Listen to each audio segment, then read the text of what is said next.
अगली खबर जेडीयू सांसद की है, जिनका मोदी प्रेम जाग गया है। दरअसल जेडीयू के एक सांसद ने जो बयान दिया है वो शायद नीतीश कुमार को पसंद ना आए। नीतीश की पार्टी के एक वरिष्ठ एमपी गुलाम रसूल साहब ने मोदी पर बड़ा बयान दिया है और कहा है कि अगर सुबह का भूला शाम को घर लौट आता है तो उसे भूला नहीं कहते हैं। उन्होंने हमारे संवाददाता से खास बातचीत की है, आप देखिए।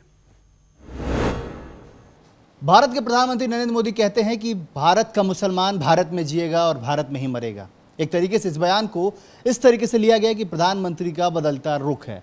वो साफ तौर पे जितने कट्टरवादी थे अब उनकी कट्टरवादी सोच में फर्क नजर आ रहा है। लेकिन दूसरी तरफ उनकी ही पार्टी कई नुमाइंदे ऐसे हैं जो इनके इस सवाल पे सवाल खड़े कर रहे हैं। वहीं दूसरी तरफ उनके गठबंधन के सबसे प्रमुख नेता उद्धव ठाकरे ने यह तक कह दिया कि नरेंद्र मोदी को जानता कौन था।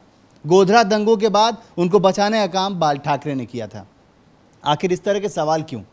बात गठबंधन की हो रही है, बात वहां समझौते की हो रही थी, लेकिन बात से तौर पे नरेंद्र मोदी पर ही सवाल खड़े कर दिए गए। आखिर इस तरह के सवाल क्यों खड़े हो रहे हैं? हम इन तमाम सवालों के जवाब के लिए इस वक्त बैठे हुए हैं बिहार की आवाज गुलाम रसूल बलियावी साहब, जो राज्यसभा के नेता हैं और बेबाक छवि के नेता हैं। बेबाकी से अपनी बात को रखते हैं, हम सीधे इनसे पूछ लेते हैं।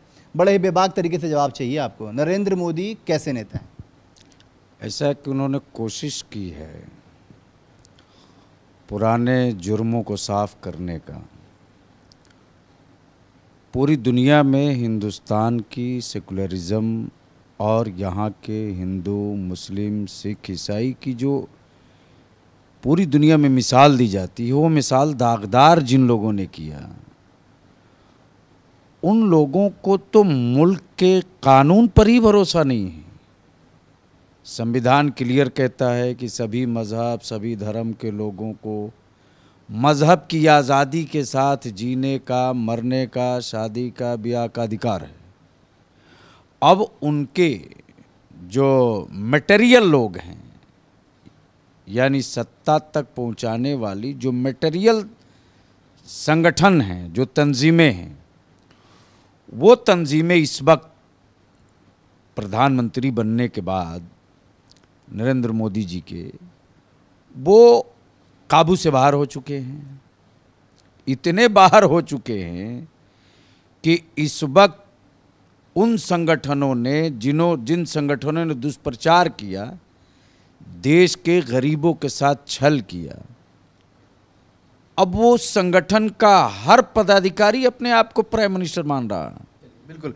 बलियावी साहब, हम एक बयान, आज ताज़ा बयान है उद्धव ठाकरे का। वो कह रहे हैं कि गोधरा दंगों के बाद ही मोदी की पहचान बनी और उस पहचान को बनाने में सबसे बड़ी सियासतदान अगर किसी ने भूमिका निभाई तो वो थे बाल साहब ठाकरे। उसको आप कैसे देखते हैं? ये दोनों लोग एक ही थैले के चट्टे बट्टे हैं। एक दूसरे का कुल्लू एक दूसरा जानता है और ये टोटल सीटों को ले करके और आने वाले दिनों में फिर वही फोर्स सामने है कि मैं कट्टर हूँ, ये छवि अपनी बनाने के लिए, ताकि आने वाले दिनों में जिस तरह देखे ना, पूरी दुनिया देखी, फुटेज पर, सिर्फ फुटेज पर मुस्लिम बच्चों को जेल में ठोक दिया जाता है। उस महाराष्ट्र में नंगी नाच नाची गई, उत्तर भारतीयों को पीटा गया, टैक्सी ड्राइवर को धोया गया। कौन सा कुकर्म नहीं किया गया? आज तक उस फुटेज के आधार पर किसी के खिलाफ कोई कार्रवाई हुई क्या? नहीं हुई। तो ये जो उनका शिवसेना का और बीजेपी का वो सीट घटाने और बढ़ाने और अब अपने आप को ज़्यादा कट्टरपंथी होने का कंपटीशन है और ये टोटल वोट की मार्केटिंग की बात है। उद्धव ठाकरे पर भी उन्होंने सवाल खड़े कर दिए इस तरह की बातों के लिए कि आखिर उद्धव ठाकरे को आज क्यों याद आ रहा है गोधरा?